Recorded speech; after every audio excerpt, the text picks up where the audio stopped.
vamos aí continuar resolvendo a prova.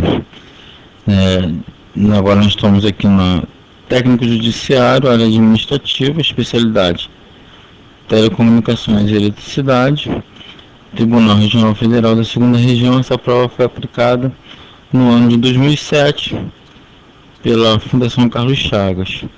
Agora vamos tentar aqui ver a questão 54 e vamos aproveitar e fazer uma revisão de amplificadores operacionais.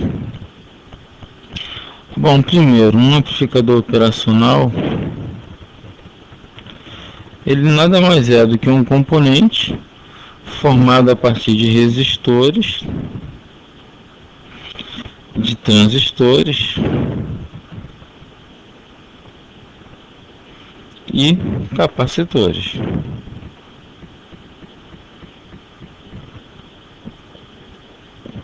Isso aqui tudo agrupado, com uma certa lógica. Ele recebe esse nome de amplificador operacional porque inicialmente ele era utilizado para fazer operações de matemática, por isso seu nome. Aí nós vamos ter algumas características aqui do amplificador operacional. Vamos chamar de AO, amplificador operacional, ele sendo real, que é claro que é sempre o campo hipotético para a gente poder entender melhor o funcionamento. Ele tem uma alta resistência na entrada,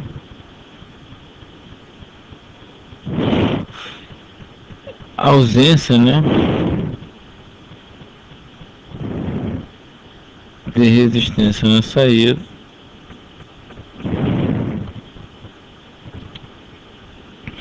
uma boa resposta de tensão, um bom ganho de tensão, uma boa resposta de frequência.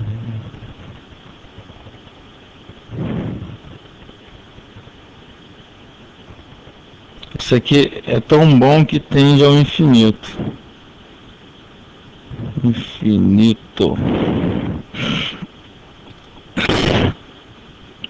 Mas isso aqui é só mesmo uma revisão básica, Não tem interesse aqui de aprofundar tanto nesse sistema, até mesmo porque o conceito da prova do TRF são coisas bem simplistas mesmo.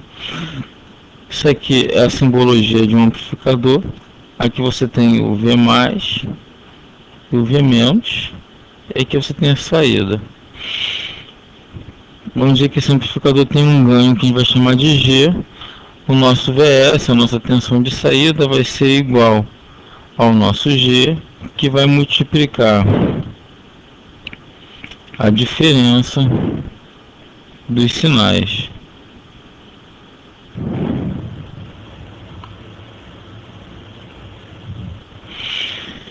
Outra coisa também para nós vamos destacar aqui, vamos lembrar, é que o amplificador, quando ele não é ideal, ele tem algumas particularidades, que é no caso a tensão de offset,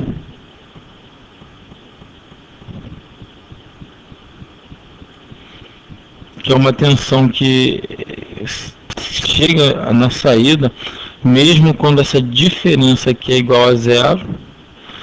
Na verdade, algum ganho qualquer, seja ele o tamanho que for, vezes zero, deveria dar uma saída de zero.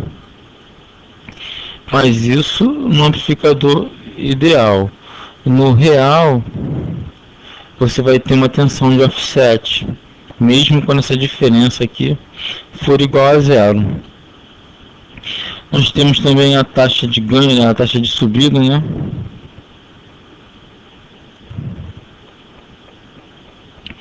é CR, que vem especificado nos catálogos. Acho que eles leu rate, um negócio assim. E o overshot.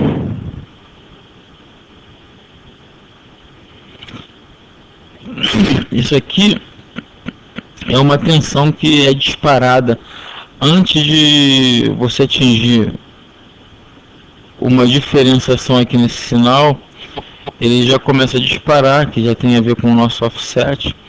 Então é o tanto de disparo, né, o tanto que ele dispara antes da hora que ele realmente deveria estar iniciando o disparo.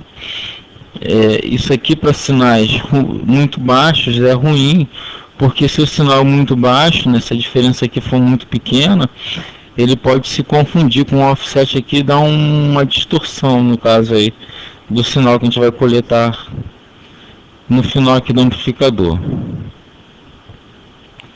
Bom, agora então vamos falar dos métodos de alimentação. A alimentação de um amplificador operacional, ela pode ser de 3 formas: sem realimentação. Sem realimentação significa que a saída e a entrada você não vai ter um ajuste. Você tem aqui a saída, você tem as entradas, aqui você tem tensão de entrada, o sinal de entrada, e uma perninha lá é aterrada. Você não tem realimentação. Aí, se você tiver realimentação, vamos tirar aqui agora, vamos botar assim, com realimentação, aí essa realimentação ela pode ser positiva. Se ela for positiva, ela vai ter aqui uma polarização, né? Que a realimentação vai ser feita através desse resistor que você incluiu aqui. E agora o mais importante, né, o que tem maior aplicação, porque vamos botar aqui um sem realimentação, ele vai ser utilizado em circuitos comparadores. A maior utilização dele é nesse tipo de circuito. Com a realimentação positiva, tu já tem os osciladores. Os osciladores, por quê?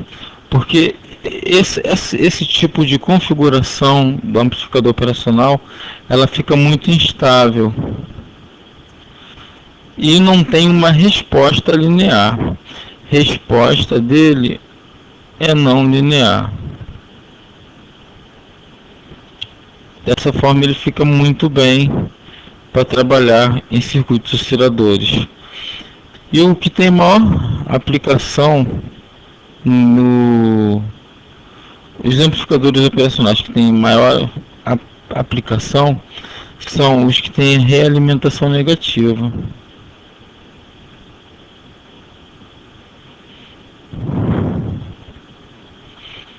Que nada mais é do que aquele mesmo diagramazinho ali, só que a realimentação, que tem saída, aqui tem a realimentação, aqui tem a entrada, você bota aqui e aqui está o negativo, né, a porta inversora, né, porque nós temos aqui alguma nomenclatura aqui que eu não coloquei, só para a gente ter ideia.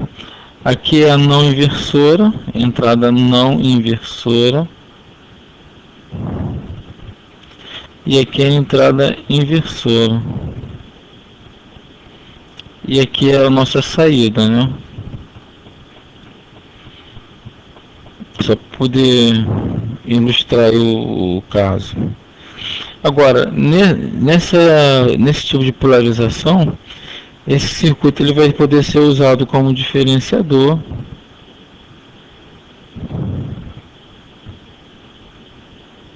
ele vai poder ser usado como integrador, também vai poder ser usado como filtros, mais exatamente ativos, entre outros. Mas essas são por enquanto as que estão nos interessando. O circuito diferenciador, ele vai ter algumas características, né? Se eu injetar na entrada um sinal triangular, isso aqui no diferenciador, botar assim entrada um sinal triangular, ele vai ter na saída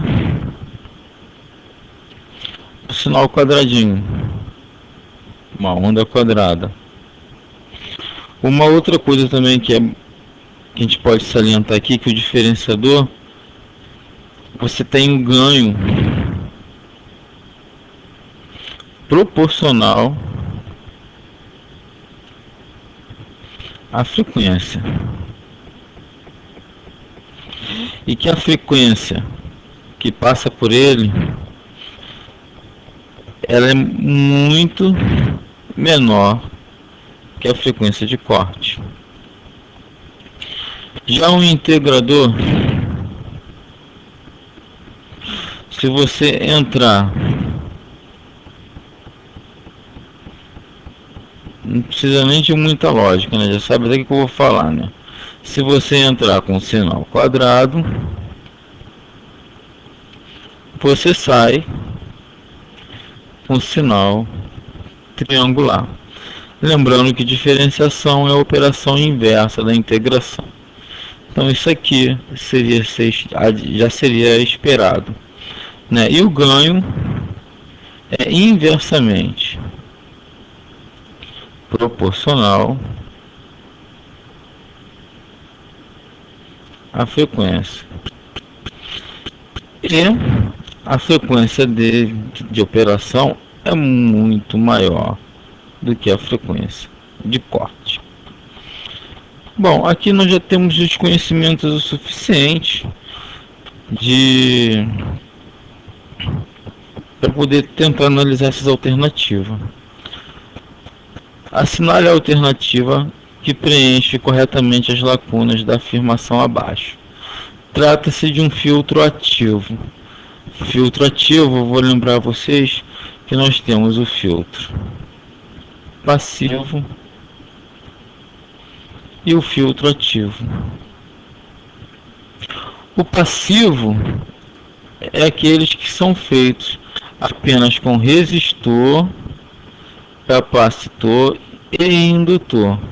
Eles não têm transistor, que é o que diferencia o ativo deles, é que ele tem o transistor ou um outro componente qualquer que seja controlável, né?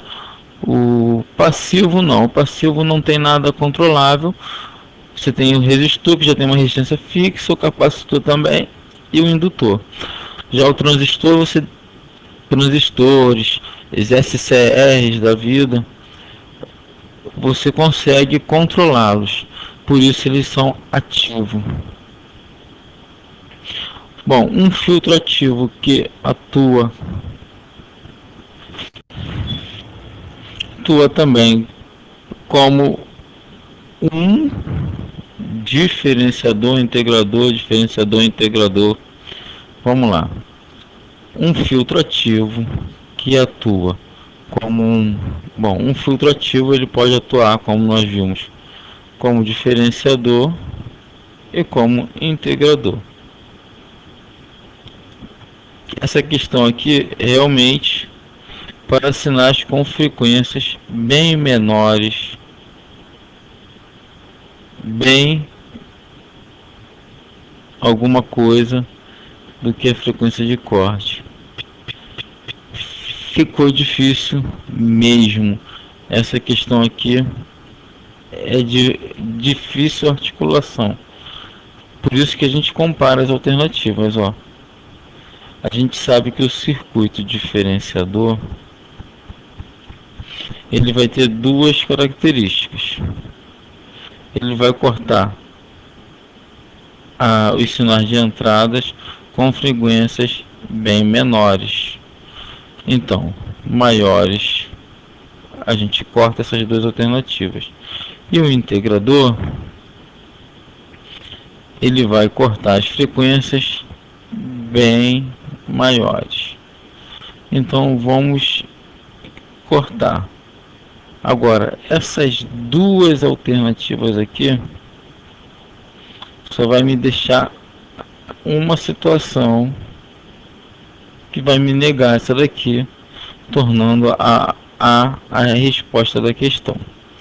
Por que passa baixas? Não, porque ele não funcionar como filtro ativo de passa baixas, porque o passa baixas ele geralmente não vai ser um filtro ativo. Portanto, aqui a minha alternativa A vai responder passa altas. Trata-se de um filtro ativo passa altas que também atua como diferenciador para sinais de entrada com frequências bem menores do que a frequência de corte. Lembrando que se ele for maiores, aqui nesse caso aqui, ele seria um amplificador diferenciador. E aqui trocaria para baixas.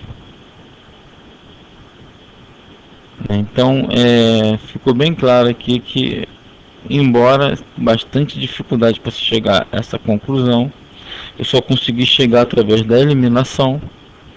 A resposta é a letra A. Bom, espero ter ajudado. Por enquanto é só.